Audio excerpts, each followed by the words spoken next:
RSS का जो इतिहास से जो डर है, उनको जो हमेशा डर लगता है कि लोग जान जाएंगे कि उनका अतीत कैसा है या दूसरों का अतीत कैसा है, इसको मैनेज करने के लिए इस तरह की चीजें, वो जब अटल बिहारी वाजपेयी जी की सरकार थी तो उसमें भी लोगों ने इस तरह का काम किया था। भारत में एक दौर ऐसा था जब दलितों को पढ़ने का अधिकार नहीं था, ये तो हम सभी जानते हैं।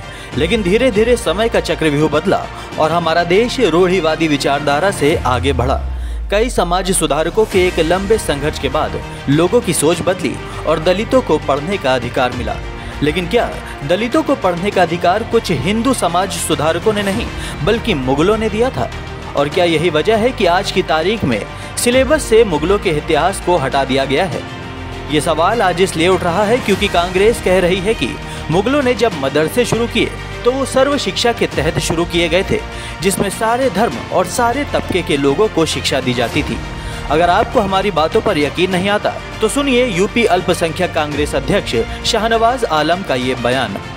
देखिए, ये मुगलों के इतिहास पर हमला नहीं है, ये बेसिकली देश में जो ज्ञान की समृद्ध परंपरा रही है, जिससे एक तार्किक नजरिया पैदा होता है, उस पर हमला है।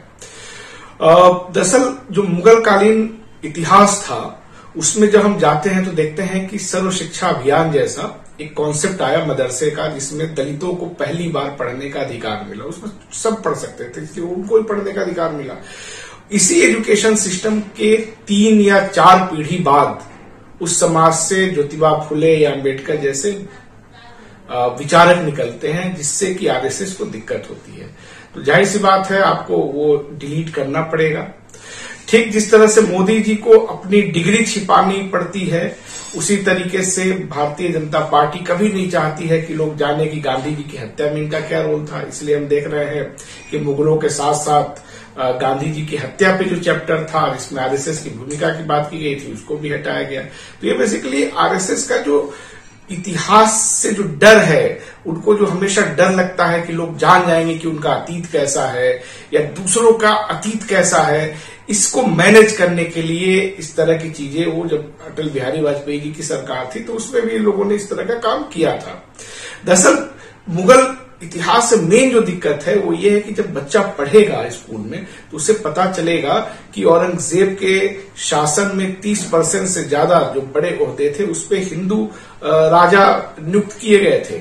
जब वो पढ़ेगा तो उसको पता चलेगा कि अकबर के जो नवरत्न थे उसमें बिरबल, टोडरमल, तानसेन जैसे हिंदू लोग थे।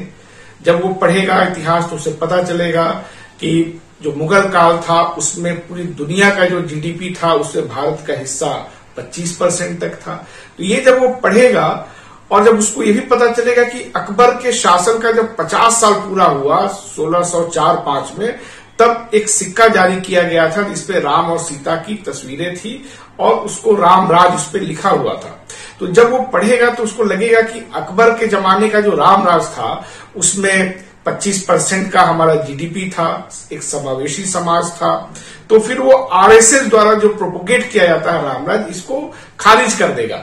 तो ये जो एक तार्किक नजरिया पैदा होता है इतिहास पढ़ने से, उसको किस तरह से रोका जाए, इसके लिए ही इस तरह के बदलाव किए जाते हैं। दरअसल क्या होता है कि जब शासक पढ़ा लिखा नहीं होता है तो उसको पढ़े लिखे लोगों से डर लगता है।